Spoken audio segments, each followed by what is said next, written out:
جیسا کہ یہ شعر میں ابلیس کی مجلس شورا میں ہے، وہ ابلیس کی طرف سے کہہ رہے ہیں don't you think you have miss interpreted. نہیں جی بالکل نہیں، آپ کو پتہ ہی نہیں ہے.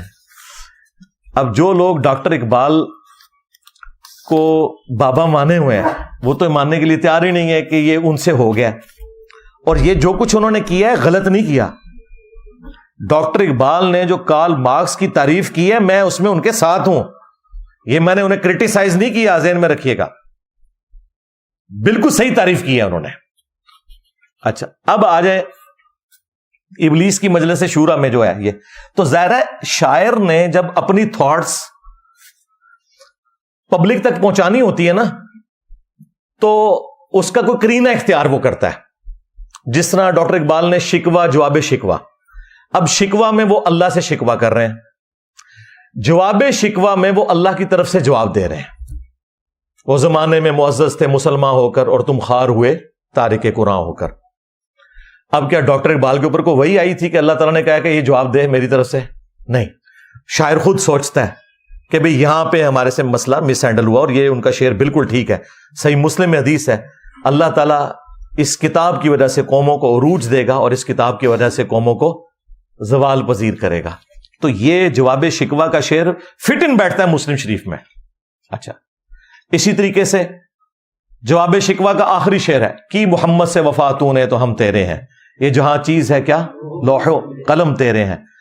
اب یہ بات اللہ تعالیٰ نے نہ قرآن میں اس طریقے سے لکھی ہوئی ہے نہ نبی علیہ السلام نے کہیں فرمائی ہے، لیکن قرآن و سنت کی تعلیمات کا نچوڑ یہی ہے کہ جو شخص اپنے نبی کے ساتھ مخلص ہو گیا اللہ تعالیٰ اس کے حق میں اپنے لوح محفوظ میں فیصلے کرے گا. یہ تو ہر مسلمان کا عقیدہ ہے، لیکن انہی الفاظ کے ساتھ کوئی چیز نہیں اس طرح رپورٹ ہوئی بھی. تو شاعر کا انداز ہوتا ہے چیزوں کو بیان کرنے کا.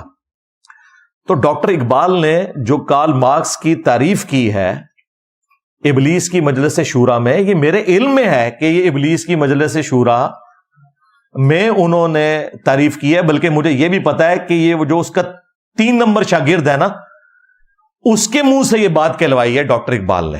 وہ ڈاکٹر اقبال کوئی شیطانوں کے پاس تو نہیں بیٹھتا تھا، یہ اس کا خود اپنا تخیل ہے نا کہ اس کا چیلا نمبر 1 یہ بولتا ہے، چیلا نمبر 2 یہ بولتا ہے، چیلا نمبر 3 یہ بولتا ہے، چیلا نمبر 4 یہ بولتا ہے، چیلا نمبر 5 یہ بولتا ہے، پھر اینڈ پہ بڑا ابلیس بھی بولتا ہے. تو یہ کہیں ڈاکٹر اقبال وہاں بیٹھے ہوئے تھے اور انہوں نے کوئی ویڈیو ریکارڈ کی ہے؟ نہیں، یہ ڈاکٹر اقبال کا اپنا تخیل ہے جس میں انہوں نے اس دور کے اندر ایک چیز کو پریزنٹ کیا.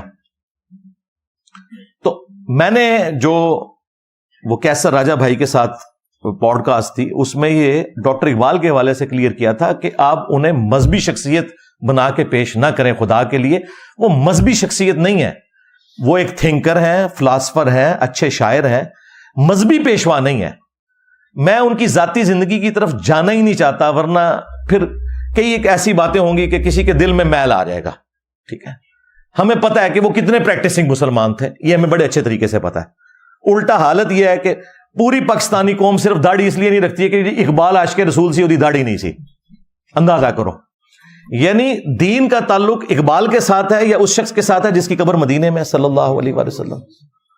کسی شخص کا نبی علیہ السلام کے لیے تعریفی کلمات بول دینا یہ اس چیز کا متقاضی کہاں سے ہو گیا کہ آپ نے اس کی تعلیمات کے پیچھے چلنا ہے. نبی علیہ السلام کی شان میں تو غیر مسلموں نے بھی بکس لکھی ہیں، شاعری کی ہے. تو یہ تو نہیں کہ آپ نے ان کو فالو کرنا ہے، بلکہ آپ اچھی بات ان کی طرف سے ایک کوٹ کرتے ہیں کہ جی انہوں نے بھی تعریف کی. تو ڈاکٹر اقبال ایکسٹراڈنری پرسنالٹی تھے، مذہبی پیشوا نہیں تھے. یہ لادہ بات ہے کہ ان کے نام کے ساتھ علامہ اقبال لکھا جاتا ہے. میں مولویوں سے پوچھتا ہوں تم لوگ انجینئر صاحب سے تو ڈگری مانگتے ہو، ڈاکٹر اقبال کے پاس کون سی مدرسے کی ڈگری ہے؟ اسے تو آپ علامہ اقبال کہتے ہو.